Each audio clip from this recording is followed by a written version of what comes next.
Okay, this is Dennis Gill with the Americans in Wartime Museum. Today's date is 10 April 2021, and I'm in Edinburgh, Virginia with Norman Peryea. Right. All right, sir.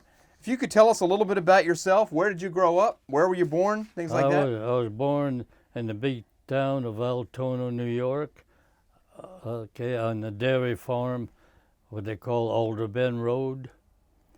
Okay, no electricity, no running water. If you wanted to run to get some water, you ran out to the pump and you pumped it. Okay, and when I got back from the Navy, I went back up there, and my father asked me, "Do you want the farm?" I said no, and I think I insulted him, but you know, I was not a farmer. Right. I found a home in the military, Right. so that's what I said.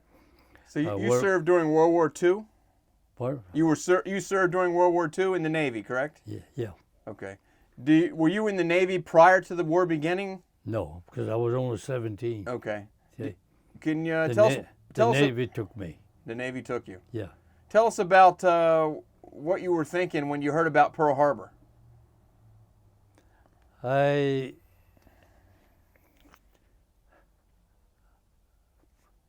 We didn't hear on it until Monday or Tuesday. It was in school, because we didn't have a telephone or anything like that, or a radio. Okay, and I was in school, and somebody said, "Well, the Japanese attacked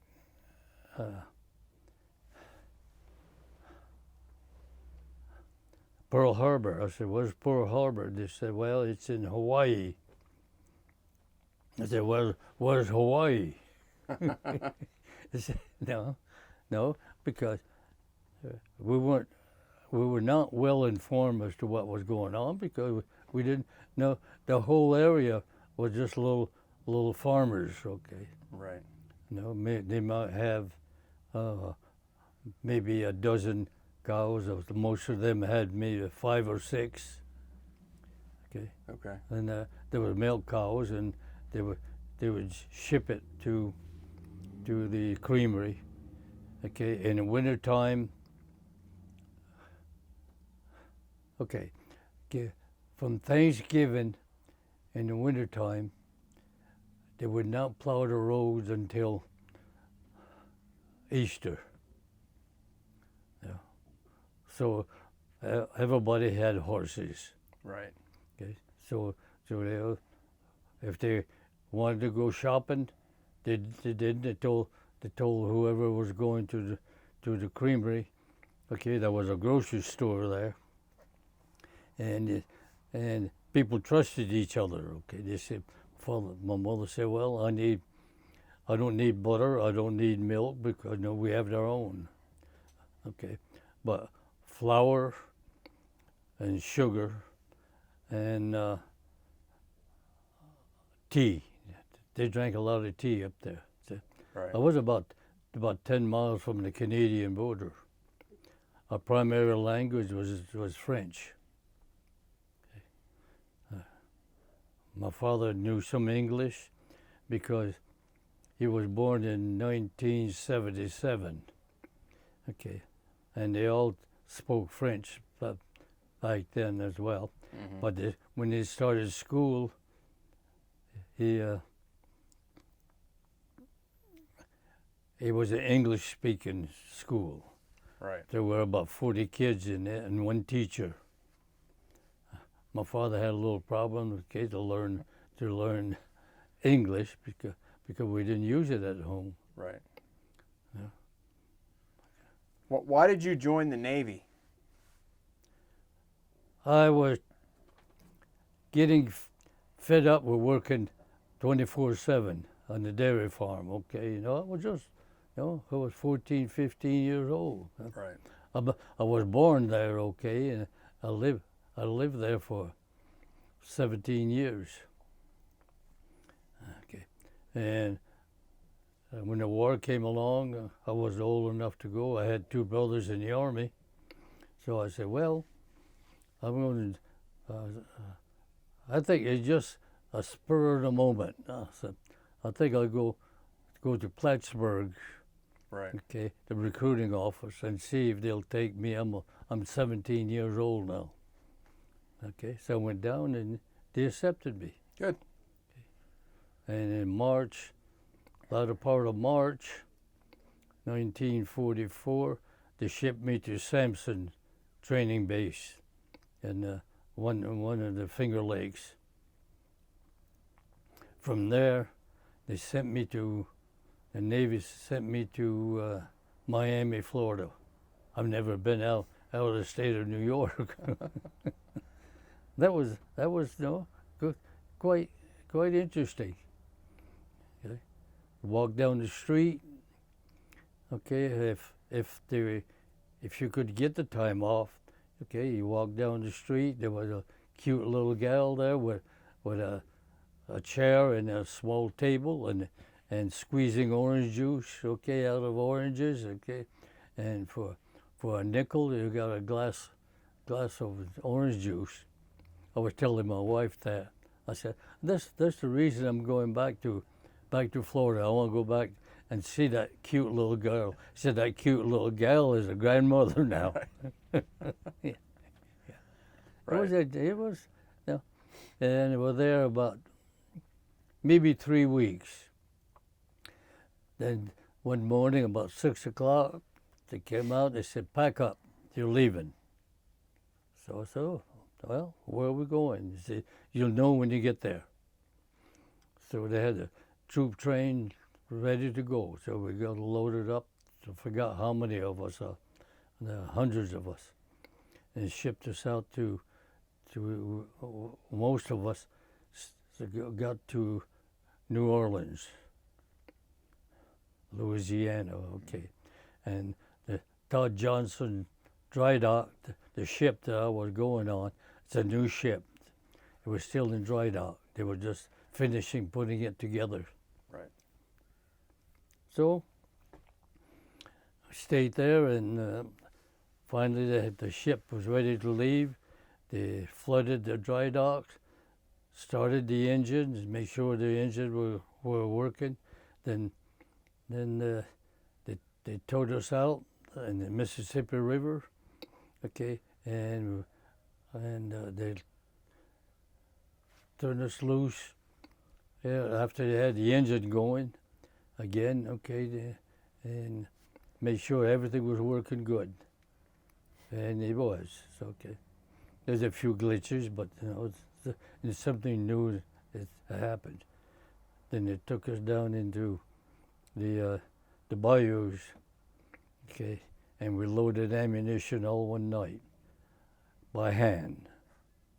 You know, that's why I handle a lot of 3-inch handle, okay, you know, it's about, Right.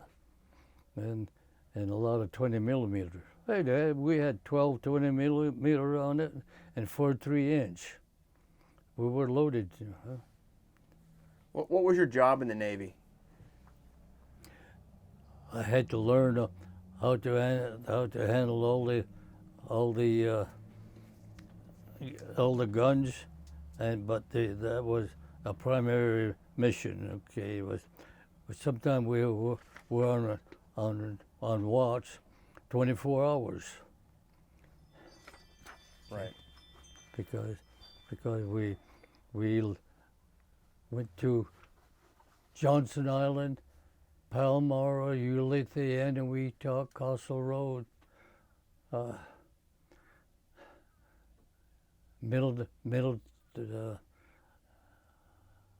one in the middle anyway. That's Middle Island and Canton, and no, we delivered fuel, but that was before the jet time, so it was all avgas. Right. What kind of a ship were you on? Tanker. A tanker? Yeah. Okay. And that ship would fuel the other ships. Is that what that mission of this? Yeah. Mission? Okay. Yeah. Well, not too much.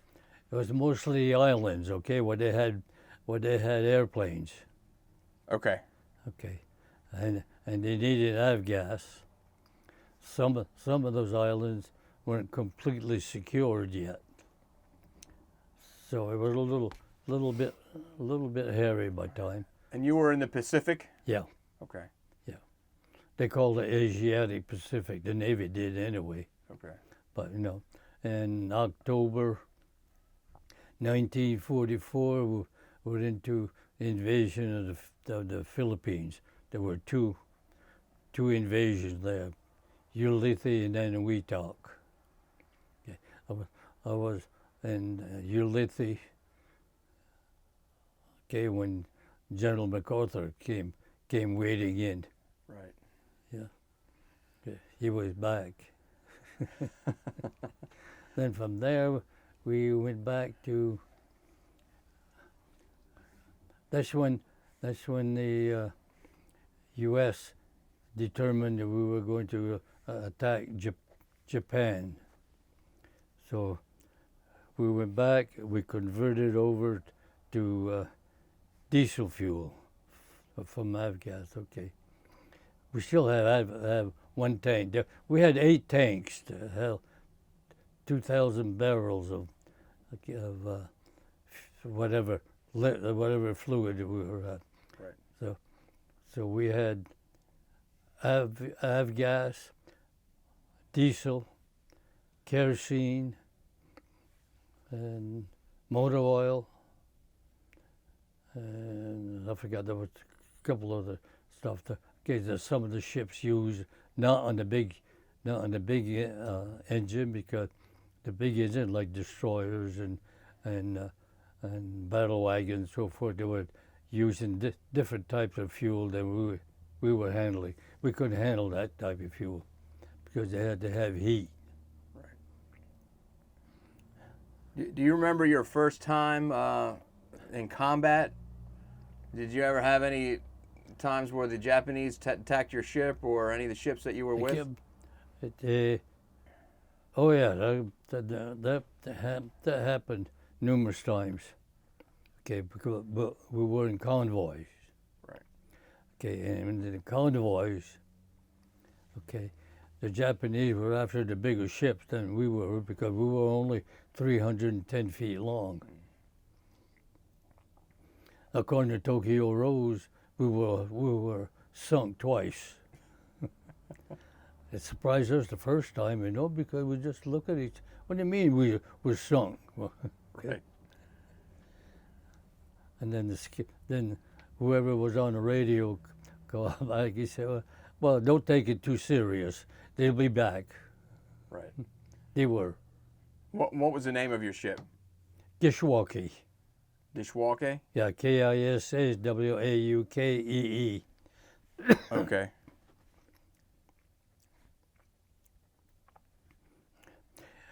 That ship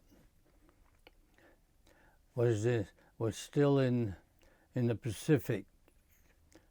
There was the Korean conflict and the Vietnam conflict. Right. Okay. But I wasn't on it then. Okay, I was in the Air Force then. Did you ever stop at any of the islands in the Pacific and get off the ship? We didn't. About the only one was Hawaii. Hawaii. But once we left in October, we never went back. So Okay. almost 2 years we just stayed on the ship. Okay? You were on the ship for 2 years? Yeah. Wow. No, because we pull up to an island when they needed fuel. We just pull in there. Okay, we give them the fuel, then we pull out. Sometime we're only there overnight.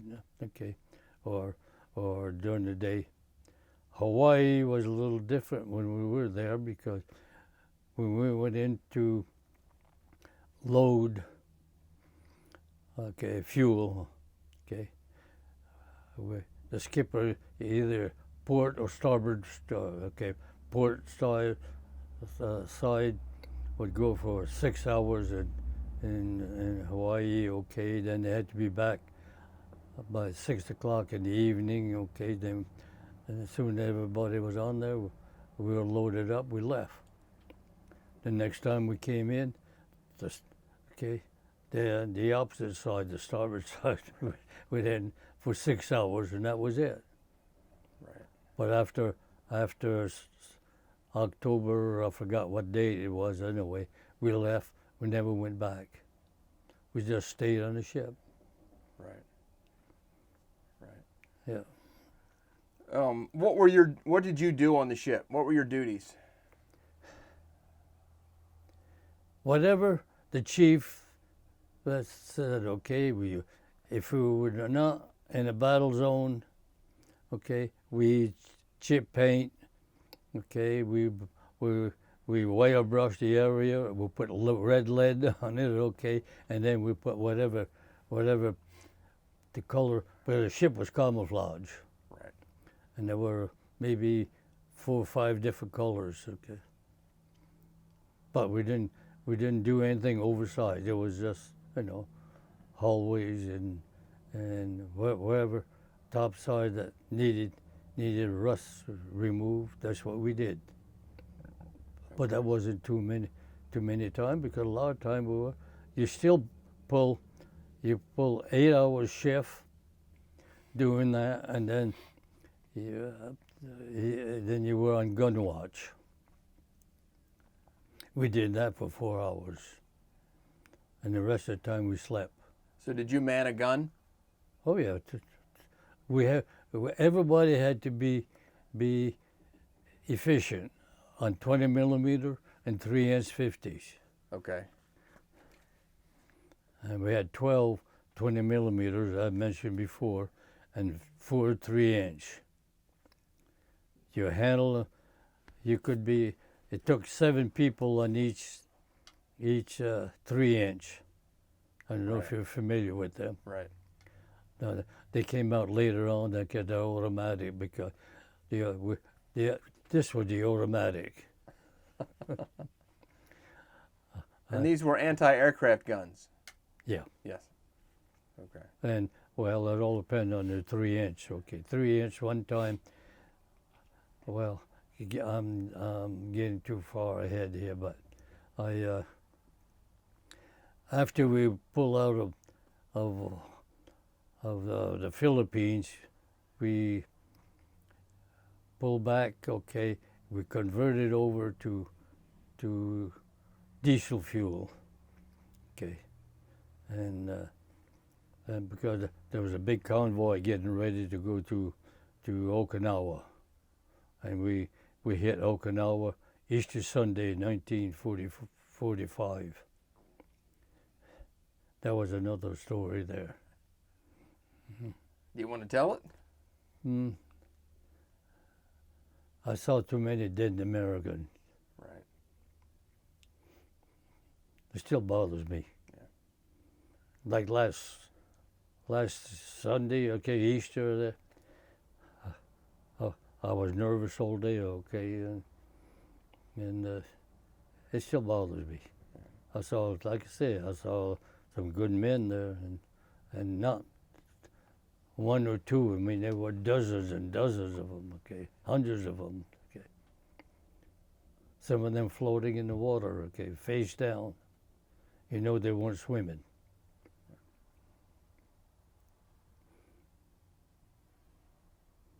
I don't discuss it too much. Right. Did you have any downtime on the ship where you could do whatever you wanted to do, or were you pretty busy all the time? You're busy 24/7. Yeah. You could be whatever they needed somebody. You went there. Right. I had 30 days of KP. I was the only KP there. We had 2 cooks and 2 medics, and the cooks were pretty busy. Yeah. Except when when I had an air attack, even the cooks were on guns. The only one that weren't on was your medics. Okay. But nobody got hurt that I know of. Just minor stuff, okay. Right. Yeah, there was a cook there, and but halfway through Okinawa, they got hurt, so they shipped him to a hospital ship, and he never came back, and they wanted a volunteer, okay, for a cook. Well, I thought, what the hell? I don't know how to cook. They said, that's right, you learn. So I volunteered to cook. Right. Okay. And I had one cook here that worked hard. He was a good cook, but no, he taught me, okay, you do this, you do that. He had to work. He worked every day, and I was working every day to learn how to cook. Yeah. Right. Yeah. Then after the war, we were on our way to Japan. There was a convoy there, that three row of ships. As far as you could see up over the horizon, there were ships headed that way, and you looked towards the south. As far as you could see, were ships coming up, and we were one of them. We picked up what was left of a Marine company in Okinawa. There were 40 left and one lieutenant. We picked them up, okay. Well, they were a little cramped there, but they were glad to get off Okinawa. But they didn't know we were headed for Japan until we got.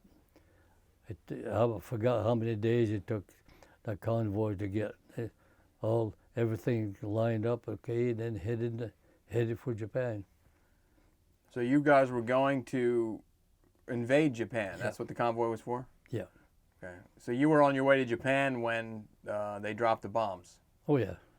Do you remember hearing about that? One of them before we left. Then the second one, we were on our way. Okay. Yeah. And that's when was one night. Well, it was dark. Anyway, we saw ships. They were firing. I said, no, tracers going through the sky again. And somebody said, oh, good God.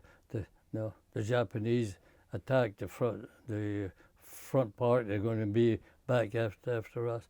But it was not. They were just firing, okay, because the Japanese had surrendered or firing. I went back down in the galley, okay, and I said, I'm not going to wait until a friendly fire here, and I'm gone, okay. But right. Then they changed our orders. We're still going to Japan, but we're not going to stay with the convoy. We went Sasebo, Japan. We had ships in there that needed diesel fuel, so we delivered some there, okay. And then from there we went to, what the heck, what was the island's name that Chiang Kai-shek moved to when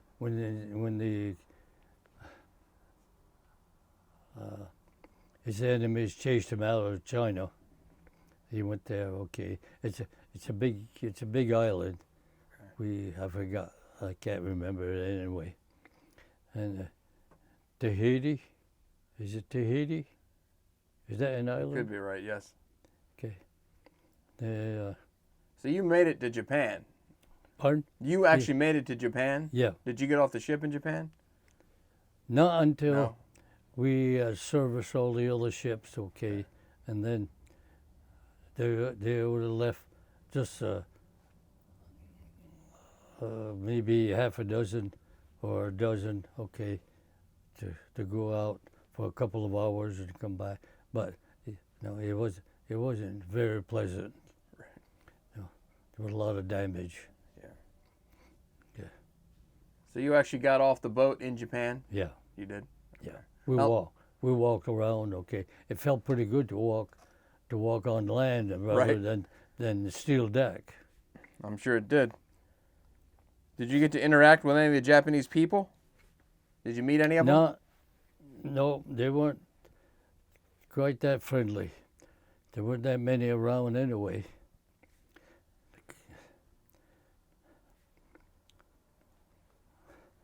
Where did you go after Japan?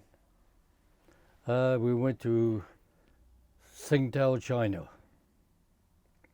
They had ships there that needed fuel, but they had planes that needed fuel.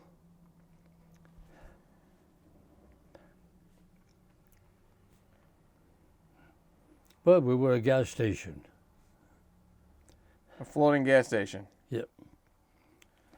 And if we were getting low on load, we tied up to a large AO. See, a large AO, they were about 700 and some feet long, okay? And they drew somewhere around 35, 36 feet of water. Well, we only drew 16, so we could go to some of these islands where the big AOs couldn't do it. So if we needed fuel, we tied up to them. They were anchored maybe 40, 50 miles out. Okay. Right. They were targets. Right. Yeah. So where did you go after? You came back home at some point? Where did you go? Yeah. I went back upstate New York. Okay. Did you come back to California? Yeah. Okay. Yeah. Then we had a troop train that went cross country. Okay. By then, troop train didn't have much priority on a railroad. Right. Yeah. Right. It was quite interesting. Yeah. Tell us about your homecoming. What was that like? Well, I was discharged in New York City. Okay, I took the train up to Albany, New York. In Albany, New York, I took a train to I had a sister and brother-in-law in Corinth, New York. Okay. And I stopped by to visit them, okay, and I bought a car. I bought a 1936 Ford Coupe with a rumble seat. Oh, that was cool. Right. Yeah. And, well, I was 19 years old then. I gone through all that in 2 years. And so I drove there. Fortunately, it was good on gas, and so I drove from Corinth, New York to Plattsburgh, New York. Okay, then I went back up to, I drove into my parents' driveway, and my parents were surprised. They thought I was still in the Pacific. Okay. Right. Communication wasn't very, back then, wasn't like it is now. Yeah. Hey, they didn't have, how could I call them? They didn't have a telephone. Right. Yeah. So eventually you would join the Air Force, correct? Yeah. What year did you join the Air Force? 1947. Oh. Okay. And why did you do that? Why did you go back in the Air Force instead of staying in the Navy? I was working 24/7 for a dairy farm, okay? And one Sunday morning at about 4 o'clock in the morning, I was out in the pasture, okay, wet up to here and dew, okay, getting cattle, driving them to the barn so they could milk them, okay? And I said, this is ridiculous. I think Monday I'm going to tell, okay, the person I was working for, I am going to Plattsburgh. I have an appointment. I want to fulfill that appointment. Okay, so I drove to Plattsburgh. I walk in the recruiting office. I said, "I'm back." They said, I said, where's the Navy recruiter? He's not here. I said, well, but he said, person was in Army uniform and he said, I'll take care of you. I said, no, you're not. I'm not going in the Army. He said, I'm not in the Army. I'm in the Air Force. That's Army Air Corps. He said, no, in September, the Air Force went permanent. So what month was this? When the Air Force went permanent? No, what month did you join the Air Force? Oh, was in November Okay. 1947. Okay. So the Air Force became the Air Force in September. September. And then you joined in November. I went in October, okay, and I joined them, and then I went to someplace in Long Island. Can't remember. White Plains, New York. Then they sent me to Fort Slocum, New York. That's why I had to go back and train, okay, on an Air Force way to do things. Right. And it was, I forgot, about a month I was there anyway. Then they sent me to Camp Kilmer, New Jersey. From there I went to St. John's, Newfoundland. From St. John, Newfoundland to Goose Bay, Labrador. Goose Bay, Labrador to Indian House Lake. Okay. There were 11 of us there in the outpost. It was weather station and communication. Okay, just 11 people. Okay, there were about 4 or 5 of those little. It was during the Cold War. Okay, and if the weather was right with in Goose Bay, okay, they got all the good weather. They'd take off for Germany. C-54s back then. Mm-hmm. Okay, with supplies and whatever they needed. So what did you do in the Air Force? What was your job? It was mostly food service. Okay. Until 1940, 1950, 1956. I got a job as a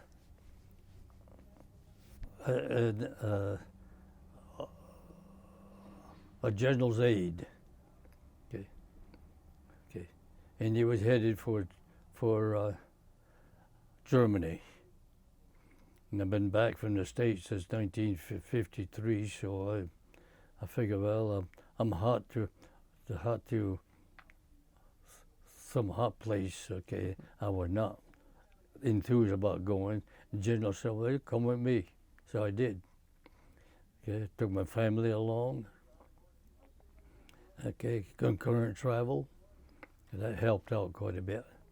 And then they had a place for me to live with my family before I got there. Sometimes if you know somebody, it helps. Right. Yeah. Right. And I worked for him, and he was, what the heck, NATO. Okay. I'm trying to rack my brains here. I was in NATO, okay, and I worked for him there, okay, on the plane. I traveled quite a bit. Every time he went somewhere, I went along. Right. And he said, make sure that my golf club and my balls are on the plane. I said, okay, that's one of my duties. Make sure his golf clubs and his balls were on the plane. so we went to some inspection country. He played golf. Right. Yeah. Right. Eventually, you made it to Korea. Right. I went to Korea before In 1952, okay. Okay. What after I got back from what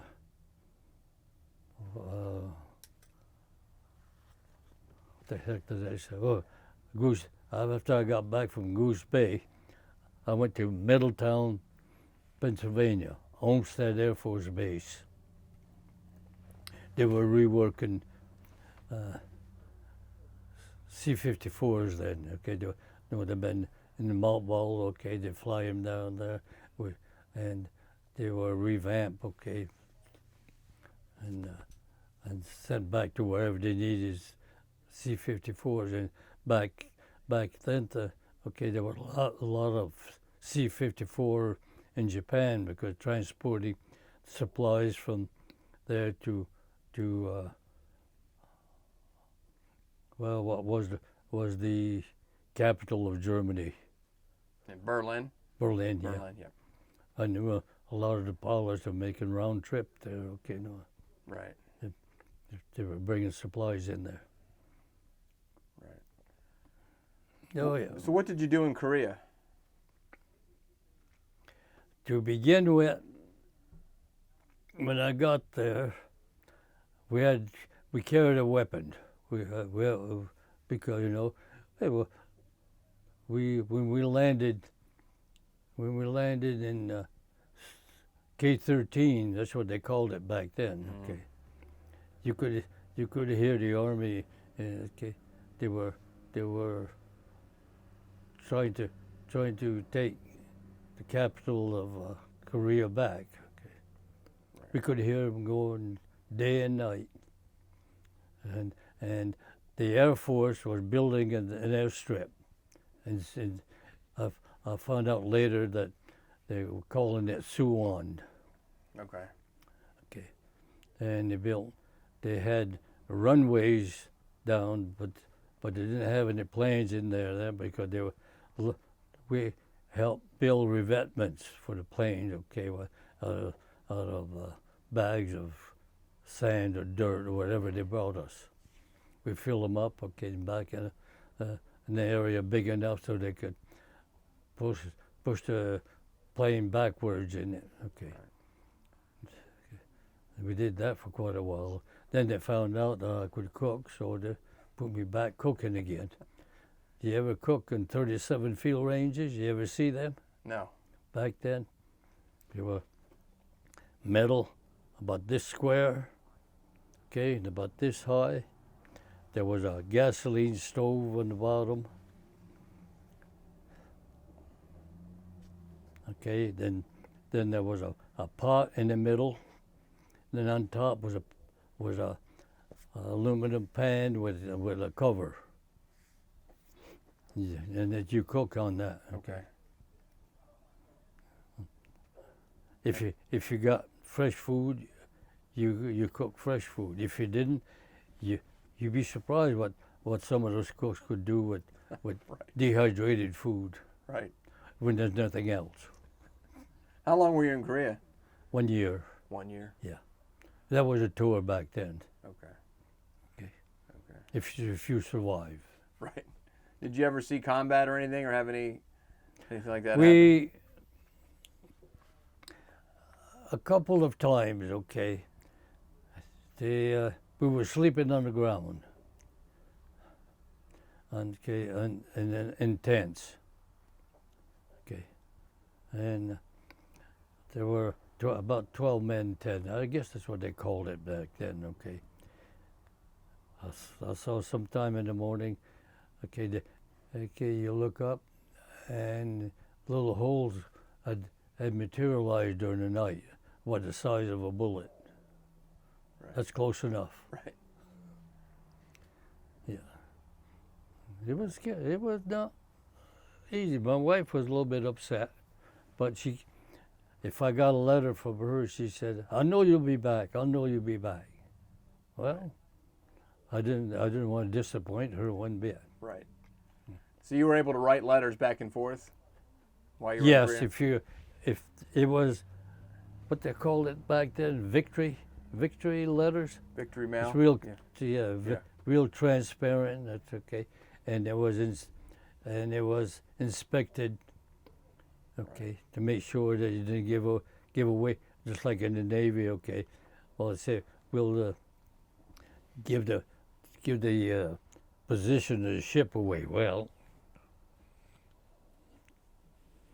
if you knew you were going in an invasion in Philippines, they know we weren't in that position, okay. Right. But very seldom I wrote because hey, you didn't you look, even some of those places, those islands, okay. Weren't there long enough here to write a letter and find out where the post office is, okay, if there was one. Right. Okay, to mail a letter. Right. So we just didn't bother with it. Yeah. Sometimes the person acting as a chaplain would notify the parents or the spouse or whatever. Right. And so you joined the Air Force in 1947, and then you went to Korea eventually, and then you made a career out of the Air Force, correct? Right. You did 18 years, is that right? Well, that's what I gave them. I promised them 3 years, and I took 18. And what I had in the Navy, they gave me 22 years, and I came home one night. I was at Plattsburgh Air Force Base. I don't know if you remember that. They closed quite a few years ago, and I came home one night, and I said, well, if I go to not Korea, but Vietnam. Vietnam. Yep. I said, if I go to Vietnam, I could make Master Sergeant. I was a tech sergeant. She just looked at me, okay, retire. I said, what? What was that? Retire. You're going to retire. She said, you got your time in? That's enough. Okay. Right. So I retired. And I was only 37 years old. Right. That's not bad. Not bad. Not bad at all. And the government been paying me ever since. How do you think that your wartime experience has affected your life now that you have time to look back on it and reflect?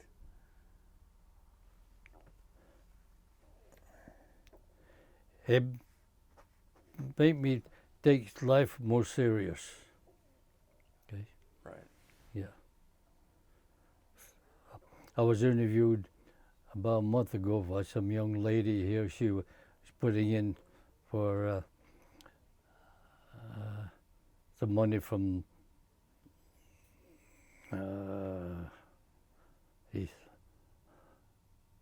the outfit, I belonged to it. I belonged to it for years. I can't remember it now. American Legion. American Legion. Okay. Yeah, yeah. And she was putting in for a college loan, not loan, okay, but money that the American Legion would donate, and she interviewed me about it. She asked me the same question: what's the better part of the military life did you enjoy? I didn't enjoy it. You didn't enjoy it. No, hey, when you're fighting a war, you don't not do, and you join it. You're not doing it because you enjoy it. Right. No, I don't care what they say about this country. It's going to hell right now, okay, but he'll come back. Yes. I've been to some countries in Europe that's a lot worse. Yeah. Yeah. So our mission is to capture interviews and stories like yours so that people can watch these 50 years from now or 100 years and learn. What is something you'd like those people to know about you? Someone that might watch this in 50 or 100 years. My niece, she has most of my records, and she is getting a family, okay, of all the record, everything I went through from 1944 until 1957, 1960, 67. 57, yeah, Okay.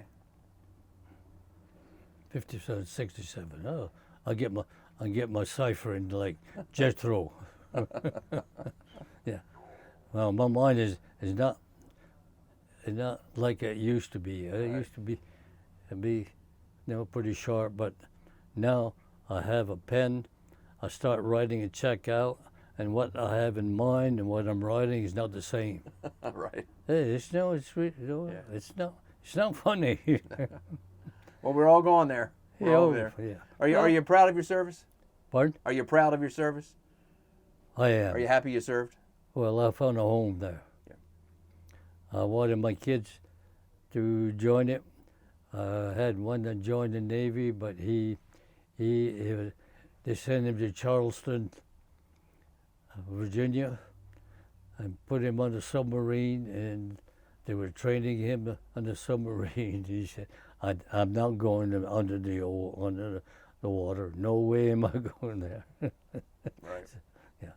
So then I had another one that joined the Air Force, and when his tour was up, he quit. Yeah. They were not military, okay, but they were born in the military, okay. Right. They live, but yeah. It all depends on the individual. Right. Well, sir, on behalf of the Americans Wartime Museum, I thank you for your service. Well, you're welcome. Thank you for sitting down and telling us your story. Well, there's probably a lot more that I could have brought up, but I think some of the places I've been, you wouldn't want to be there. Right. You know, when you talk to some of these Marines, okay, about the battle that they fought, come to find out they were at Camp Lejeune, okay, and fighting in bars. Right. You probably came up, to some of them. That irritates the hell out of me. I said, well, you should have been some of the places I've been.